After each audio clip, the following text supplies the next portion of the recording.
Thank you so much for joining me. Today we're going to be talking about the importance of choosing the right tone for the job. There's a lot of things here that are variables depending on what it is that you like and what you're going for. There's no right or wrong to this, but it's being aware that there's more to it than just turning your volume all the way up and then, putting your pickup selector on your bridge pickup and then going to one setting on your amp, and then that's what you use for everything. There's a lot of different stuff in there that you could really explore and try and figure out how to make something sound more appropriate to what you're trying to jam over. So what I want to talk about, I've got 3 different examples of some backing tracks here that I want to play and just kind of show you what I'm going to work with here. So I usually run 2, maybe 3 different channels when I play. I don't have a bunch of different things. I just run the same kind of thing. So I always like to have something that's a little more in the Fender-ish kind of sound. Just that kind of thing that I can use whenever I want something that's just more little crunchy, but a little broken up, but that's about it. And then what I can do is I can move over and then I get into my standard rock distortion tone. Okay, so more distortion obviously.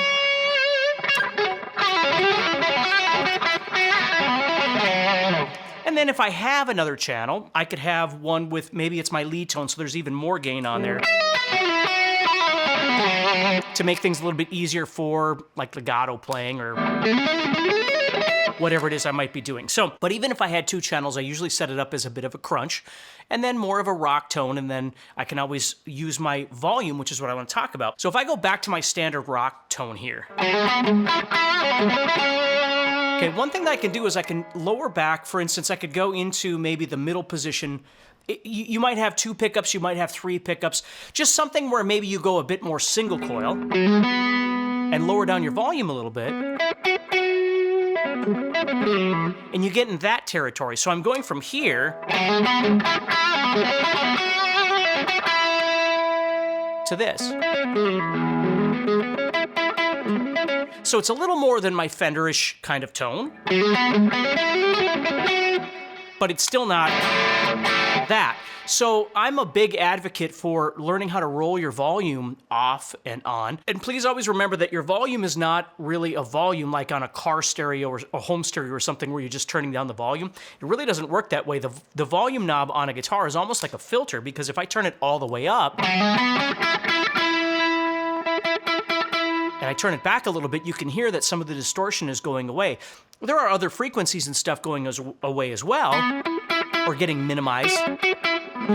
And then I can pick a little softer. And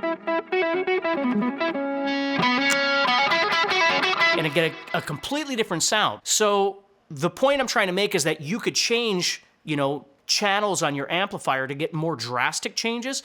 But then what you can do is you can use your volume and your toggle switch to switch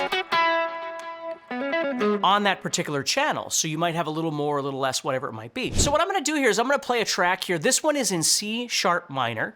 And I'm going to go back to my kind of Fender-ish crunchy kind of tone right there. And I'm just going to play a little bit over the top of this. So we're going to see if this sounds a little more appropriate. Now, again, there's no right or wrong. We just want to talk about how it sounds.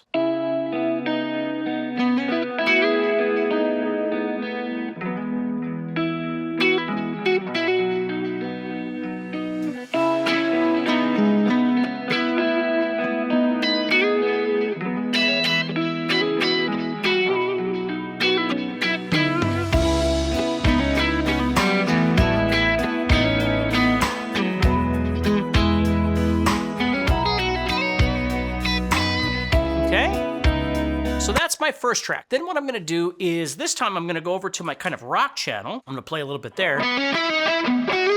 So now it's gonna be more aggressive, but it's still, for me, the tone I'm always looking for in my distortion is something that's a little more kind of creamy. It's not edgy and raw, although some people really love that tone, and I think that's wonderful. That isn't really what I tend to look for in my tones. So now I'm gonna play a little bit, same sort of idea.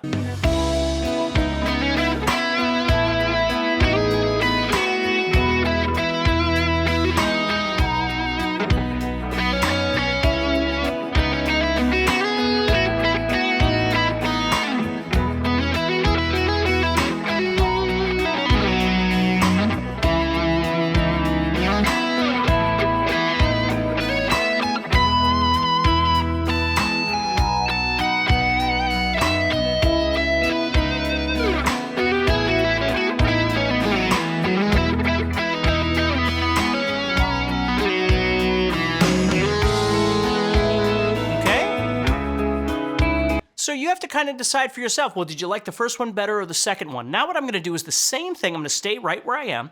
I'm just going to drop my volume back a little bit, okay? So here we go.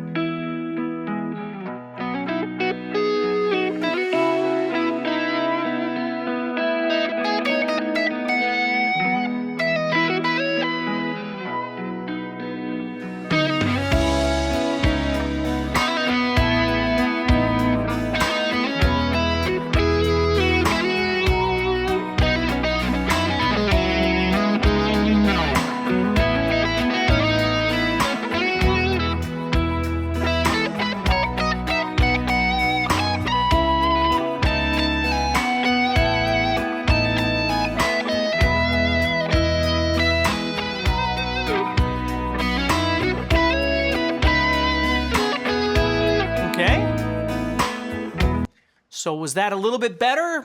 Not enough? Like for me, I kind of feel like this would be fine on that rock channel.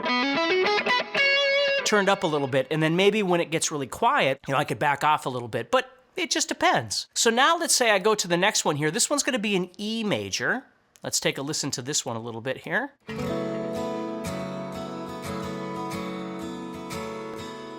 gonna go back to the kind of Fenderish crunch.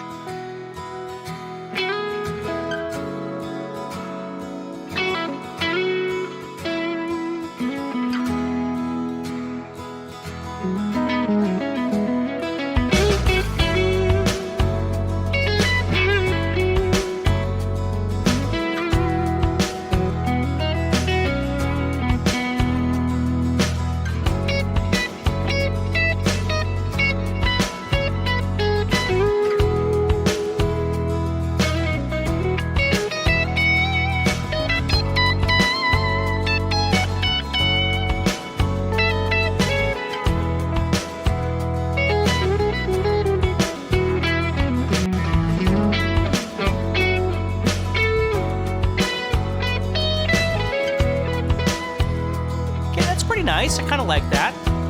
Okay, now I'm gonna move over to the rock channel and just kind of see how that sounds. So I'll start just back a little bit. Much more aggressive, right?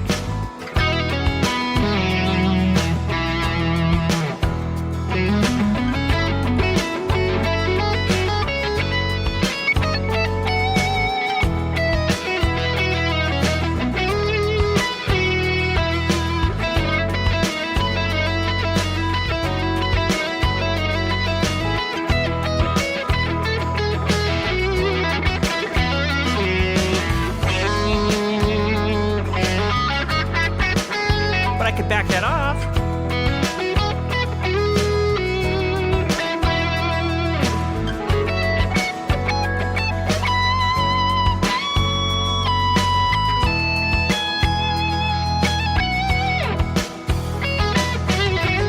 Right? So again, I think they're both perfectly fine. But if we go to the next one, this is a more rock one, right? So now if we listen to this. Now, if I was down here on the crunch channel,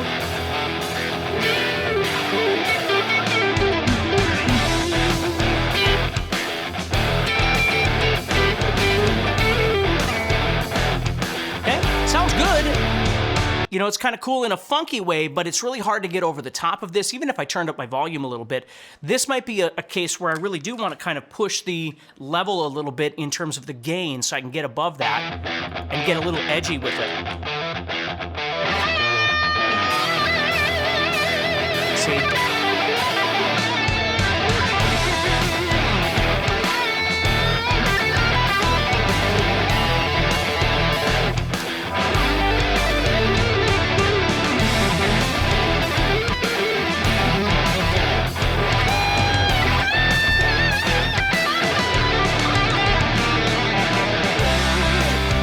So that might be one where it's a little bit better to try and get over the top of that with more gain, like I've got right now. Get a little more aggressive with my playing.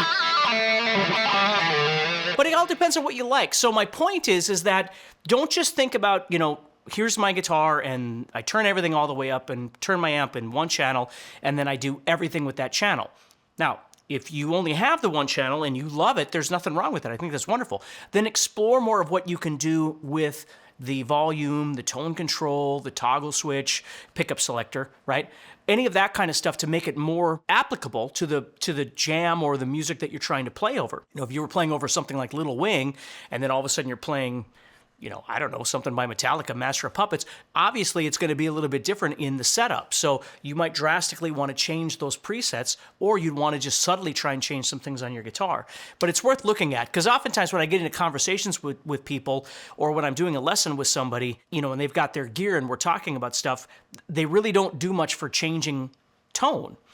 And I don't believe that you need 15 different, you know, channels and 5 amps. If that's your thing, that's perfectly fine. But you can get away with just doing a lot of manipulation with just a few different things. Anyway, take care, stay positive. Do me a favor, if you're looking at trying to elevate your guitar playing at hyperspeed, what I'd love for you to do is check out the Guitar Zoom Academy. It's a thing that we've got that is just amazing. People are loving it. People are learning a lot. We've got a wonderful community. And again, if you've been struggling with playing and it's time to get out of that struggle, check out Guitar Zoom Academy. All right? Thanks. Talk to you later.